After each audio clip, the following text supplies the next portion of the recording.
Assalamualaikum warahmatullahi wabarakatuh. Selamat pagi siswa-siswi cerdas bangsa Indonesia. Apa kabarnya hari ini?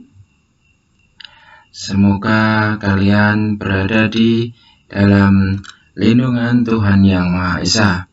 Untuk itu, apapun keadaannya, kita harus mensyukuri atas karunia Tuhan Yang Maha Esa. Untuk pertemuan kedua, proses penyusunan peraturan perundang-undangan mata pelajaran PPKN, mari kita berdoa terlebih dahulu sesuai keyakinan kita masing-masing.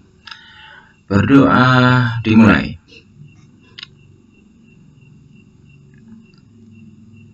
Cukup? Selanjutnya, silakan peralatan belajar dipersiapkan dengan baik dan disimak video pada kesempatan hari ini. Pertemuan kedua yaitu membahas tentang proses penyusunan peraturan perundang-undangan yang ada di Indonesia. Pada pertemuan kemarin sudah disampaikan yaitu hierarki tata urutan peraturan perundang-undangan. Bisa kalian lihat di video ini. Paling tinggi yaitu UUD 1945, yang kedua TAP MPR, yang ketiga Undang-Undang atau Perpu, berikutnya ada PP, bawahnya Perpres, dan yang terakhir adalah Perda. Perda ini dibedakan menjadi dua, yaitu Perda Provinsi dan Perda Kabupaten. Selanjutnya, yaitu tujuan pembelajaran, yaitu peserta didik dapat menjabarkan proses perumusan masing-masing peraturan perundang-undangan yang berlaku sesuai dengan Undang-Undang Nomor 12 Tahun 2011.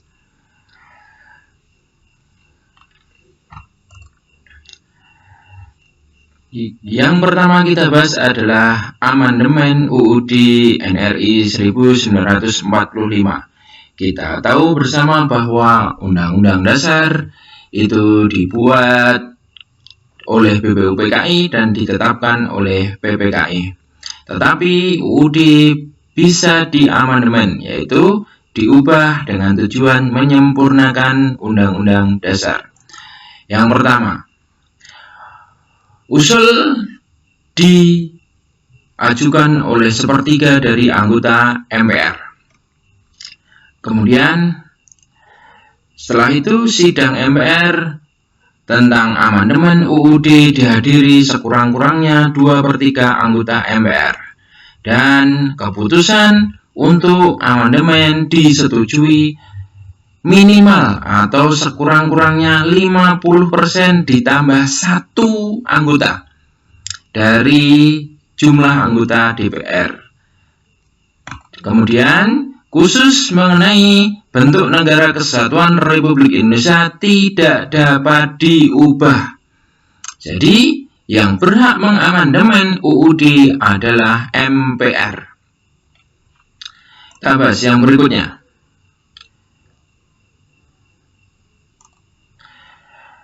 Yang tidak boleh diubah dalam UUD yaitu 1.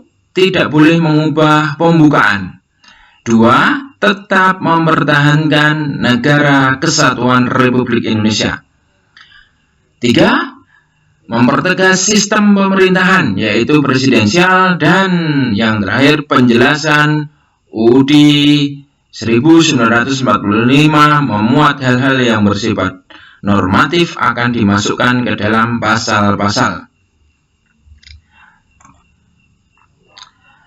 Peraturan selanjutnya yaitu TAP MPR atau ketetapan MPR. Ketika MPRS dan MPR masih berkedudukan sebagai lembaga tertinggi negara, salah satu produk hukumnya yaitu ketetapan MPR. Ketetapan MPR adalah putusan majelis yang memiliki kekuatan hukum mengikat ke dalam dan keluar majelis. Mengikat ke dalam berarti mengikat kepada seluruh anggota majelis. Mengikat keluar berarti setiap warga negara lembaga masyarakat dan lembaga negara terikat oleh ketetapan MPR.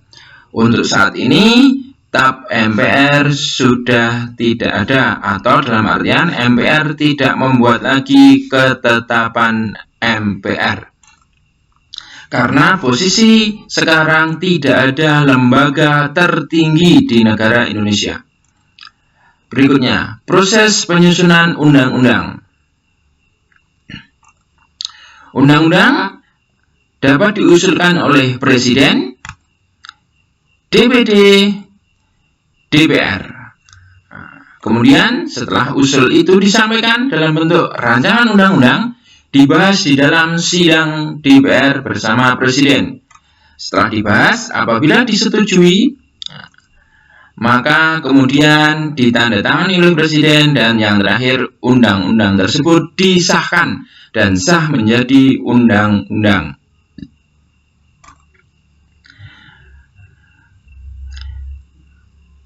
Berikutnya, peraturan yang sederajat dengan undang-undang yaitu peraturan pemerintah pengganti undang-undang atau disingkat Perpu. Perpu dibuat oleh Presiden, tetapi dalam keadaan genting atau terpaksa. Dengan ketentuan, Presiden mengeluarkan Perpu dalam keadaan memaksa atau genting. Kemudian, Perpu harus mendapat persetujuan DPR di persidangan berikutnya. Apabila Perpu tidak disetujui oleh DPR, maka Perpu harus dicabut. Apabila Perpu mendapat persetujuan, maka ditetapkan menjadi undang-undang. Berikutnya, peraturan pemerintah. Jelas, perencanaan disiapkan oleh kementerian dan atau lembaga kementerian sesuai bidang tugasnya. Kemudian, penyusunan rancangan PP dengan membentuk panitia antar kementerian atau lembaga pemerintah bukan kementerian. Berikutnya, tahap penetapan atau pengundangan PP peraturan pemerintah ditetapkan oleh Presiden, kemudian diundangkan oleh Sekretaris Negara. Berikutnya, peraturan Presiden, pembentukan panitia antar kementerian atau lembaga kementerian. Kemudian, pengharmonisan, pembulatan, dan pemantapan konsepsi rancangan peraturan Presiden dikoordinasikan oleh menteri yang menyelenggarakan urusan pemerintahan di bidang hukum. Setelah itu, disahkan dan ditetapkan oleh Presiden. Berikutnya, peraturan daerah. Yang kita bahas pertama adalah Perda Provinsi. Prosesnya hampir sama dengan undang-undang, tetapi ada perbedaan, yaitu Perda diusulkan oleh gubernur atau Perda diusulkan oleh DPRD Provinsi. Kemudian setelah rancangan Perda diusulkan, dibahas DPRD dan gubernur. Setelah itu, setelah pembahasan, jika sudah disetujui oleh DPR dan gubernur, kemudian disahkan menjadi Perda Provinsi.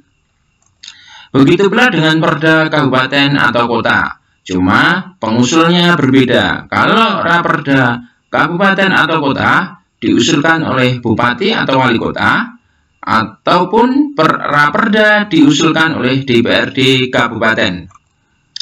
Setelah itu, pembahasan di tingkat DPRD, Kabupaten, dan Bupati. Dan setelah pembahasan dan disetujui, maka disahkan menjadi Perda Kabupaten. Nah, itu adalah materi tentang proses penyusunan peraturan perundang-undangan yang ada di Indonesia. Pada pertemuan kedua, materi sampai di sini.